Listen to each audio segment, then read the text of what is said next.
Good morning, guys. Hi, welcome back to my channel. It's me, Steven. It's Vlogmas Day 31. I think I said yesterday was 29. Sorry. It is 3:49 a.m. I have to go downstairs for our 4 a.m. shuttle. I'll tell you, it's funny. I hate an early morning show in base. Like getting to the crew room at 4 a.m. I somehow can handle a 4 a.m. show on the East Coast, like in New York or something, or wherever. I can handle a 4 a.m. show there for some reason.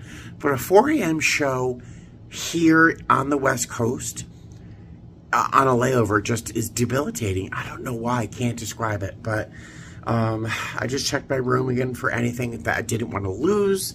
I'm all packed up. I'm going to run downstairs, grab and go. They give us an Uncrustable sandwich, those little peanut butter and jelly things. Very excited. And I'll see you at the airport. Hey there. All right, so I got randomed through security, of course. No surprise, but Oakland is very, very good about getting us through. Passengers didn't grumble, so yeah, it's all good. I think my coworkers are waiting for coffee at Oaklandish Coffee Collective. I'd like coffee, but the coffee here is so bitter. And you can't just get like a regular drip. Apparently it has to be like an Americano or something. I don't know. I just want my Junkins. Woo. It's alright, I'll live. Hey guys, hi. Welcome back to Las Vegas. I wish we were staying here. We're heading off to Denver in a few minutes. We arrived about 25 minutes early, which is fantastic. I thought it would be enough time to go get a cup of coffee at Dunkin's, but I ran over there. The line was stupid long, and the guys that are working there are like molasses. So I am going without coffee. But our captain is such a gentleman. He offered like 15 times to get me a cup of coffee, like, because they don't have to be in there, you know, they don't have to be on the plane when we have to be on the plane. So he offered like literally a dozen times to order me a cup of coffee. And if I don't get it here, he's like, oh, we can get it for you in Denver. So nice. So rare. But the flight was nice, super easy, no drama, no trauma. We did have one passenger who really wanted a Chardonnay at the wrong time during the flight. She didn't get her Chardonnay, unfortunately, but we landed nice and early. That's good. What else is going on? I think that's it. I will see you in Denver.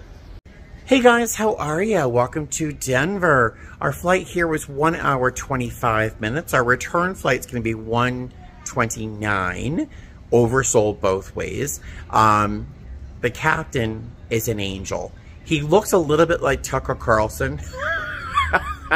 And I told him, he looks a little bit at his best, at Tucker's best. He is the nicest man. He was bending over backwards offering me a coffee because he was going to go get a coffee or have another pilot get me a coffee. I was like, no, thank you. I appreciate it. I was in the jump seat flying here with my eyes. I could feel my eyes circling. What's the in the movie Saw, the puppet that has like spirals in the eyes? I felt like my eyes were turning into spirals. I'm like, oh, struggle bus. I slept for maybe 5.5 hours last night. Not enough. I'm like, oh. But yeah, first thing he did when we landed and that door opened up, he hopped off the plane, ran out there and grabbed me a big giant coffee. So nice. Oh my God. You don't meet enough pilots like him. Yeah, nice flight. Great kids, a lot of kids, great kids, and nothing to complain about, which is nice. I'll see you in Vegas. Drama. So I'm not sure what I actually captured on camera. That guy in the blue shirt that I just passed. Very strange. I was leaving the airport earlier, and he was standing outside, and anybody that walked out that door, he started talking to them in this very loud, animated tone, which sounded like, hey, buddy, blah, blah, blah, blah, like he knew you or something. So you kind of paused for a moment because, you know, he might be asking for help or something. And then he got real weird in a way that you really can't describe vocally. I could, but it wouldn't be nice. I moved right past him real quick, and then I get to the parking lot, and I'm talking to you guys. I ended up not keeping that little clip, but I was chatting with you guys, and I saw him approaching different cars in the employee parking area, and then he sees me in my car, and he starts walking over to me, and he starts yelling at me through the window in a very, very irrational way. And something you learn in Las Vegas is when people behave like that, you get away from them right away. And so, thankfully, our employee parking area has a little intercom that you can press to speak to someone. So I hope they were able to keep an eye on him and that he wasn't breaking into someone's car. Craziness.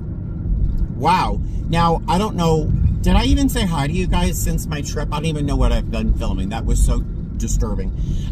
So, hi. Welcome back to Las Vegas. Welcome back to my car, Shimi. I don't know if I said any of this.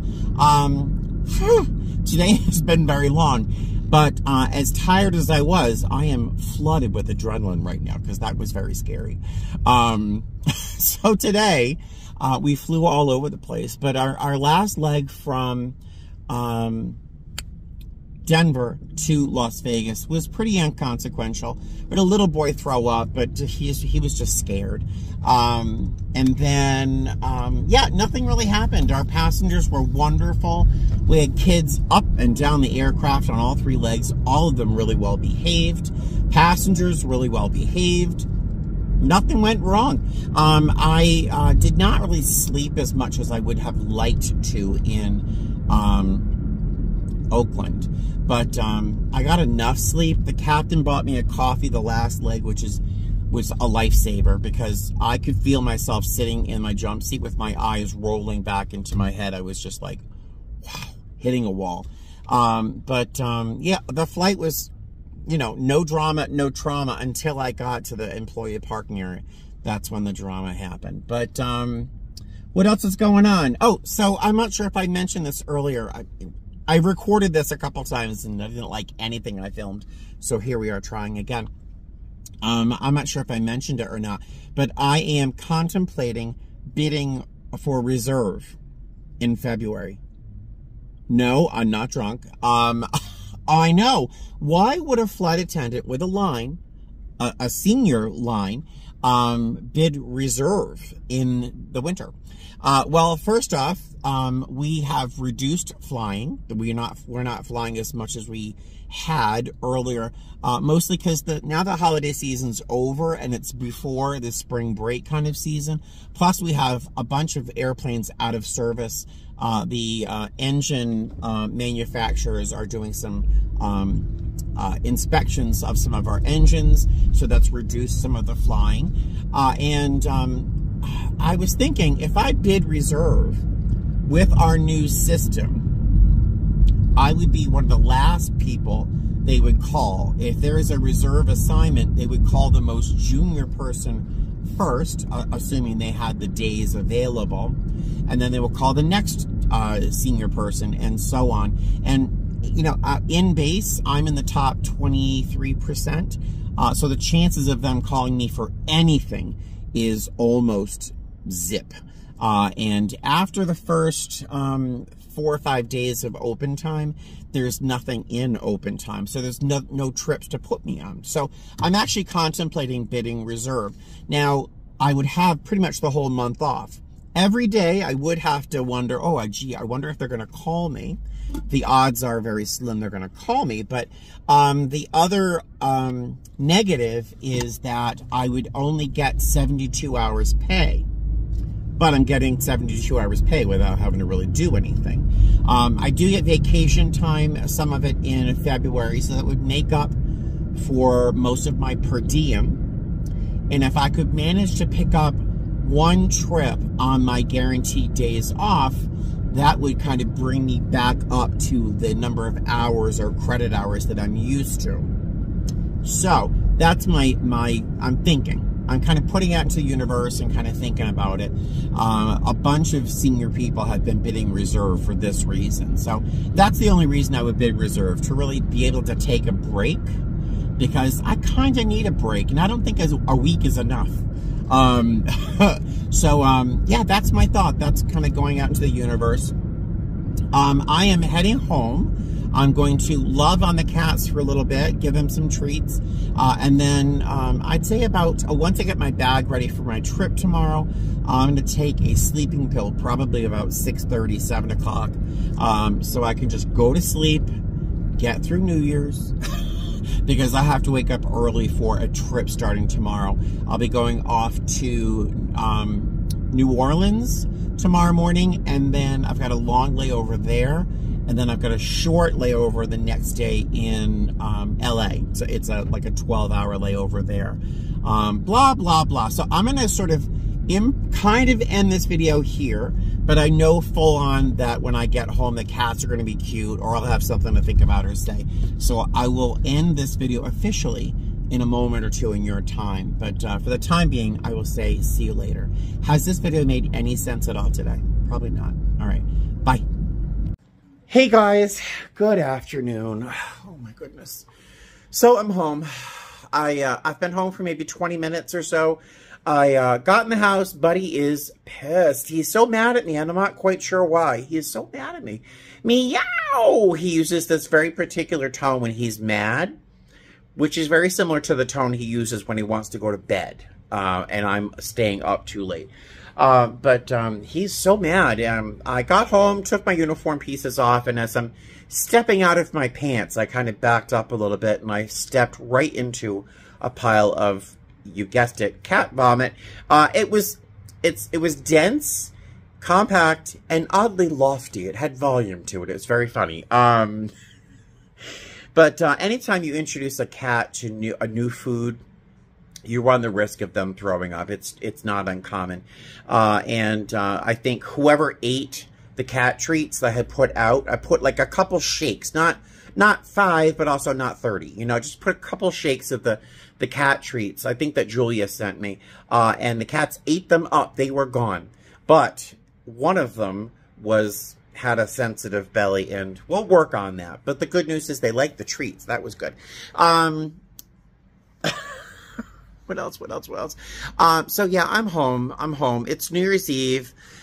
This isn't the kind of New Year's Eve I had ever wanted. I'm very content. I'm peaceful.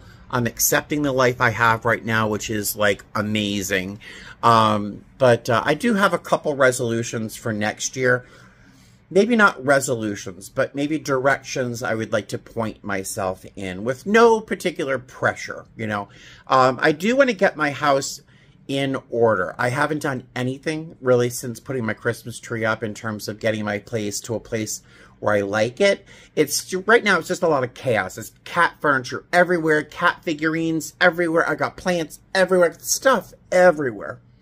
So I would like to get my place back into a style that I really enjoy. That'll be a process. I have so much stuff.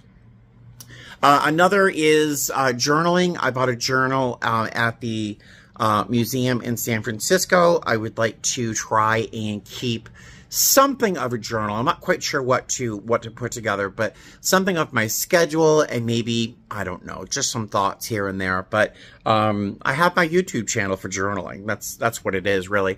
And what else am I going to do? Oh, I would like to. This is a big goal for me because I am so used to being alone. I would like to have someone over, like a friend, because God knows I'm not going to have another date for, I don't know, the rest of my life. But I would like to have people over at some point by next year. Not like tomorrow, but in the next year. I would like to have more friends because I really don't have a lot of friends. I have some work acquaintances that I would call friends, but, you know, I just don't have anybody here. If Marcus lived here, I'd be thrilled. But I would like to have someone over in the next year, like have dinner, have some people over for dinner or something. That's something I would like to happen. And what else? I'd just like to continue my journey in being the kind of person I would like to be. And also continuing this YouTube channel and seeing what happens. I don't have the goal of growing my YouTube channel because lately my acts have slowed that down. But my goal is never to have the biggest YouTube channel ever. Just to continue having an engaging group of people I participate with on the internet like this. But yeah, those are my goals. Those are my thoughts for the next year. What are your resolutions? Do you have resolutions? Do you make them? I used to think they were kind of unhealthy. But because it's, you know, if you don't achieve the goal, then I don't know. Oh, I would like to go to the gym. I'd like to go back to the gym, too. There's a whole bunch of things I want to do. I would like to just be a better, more healthy person in the next year as well. So, blah, blah, blah. Now, I'm going to say goodbye to you guys. I'm going to focus on Buddy, because Eleanor can handle a little alone time. Buddy really wants me to give him some attention. And I'm gone tomorrow for a 3-day trip. I'm only going to be gone for like 60 hours, 62 hours. So not a long trip, but it's almost back to back. And he's going to hate me when I get back from this trip. But I'm going to love on the cats, pop a little sleeping pill, and then hopefully sleep until tomorrow morning. So I hope you have a great New Year's. I really do hope that you have the kind of New Year's you would like. And I wish you the exact kind of year ahead that you would like. I don't want you to have to focus on having the best year ever. I keep talking. I keep telling you I'm going to stop talking, and I keep talking. When someone says, oh, have the best year ever. I don't want the best year ever. I don't want the best year ever. I want that to come later. It's too early in my life for an epiphany, right? I just want the best year to come. But the next year, I would like it to be better. Am I making any sense? I gotta stop talking because I'm clearly overtired. I will see you very soon, all right? Toodaloo, fly safe, bye.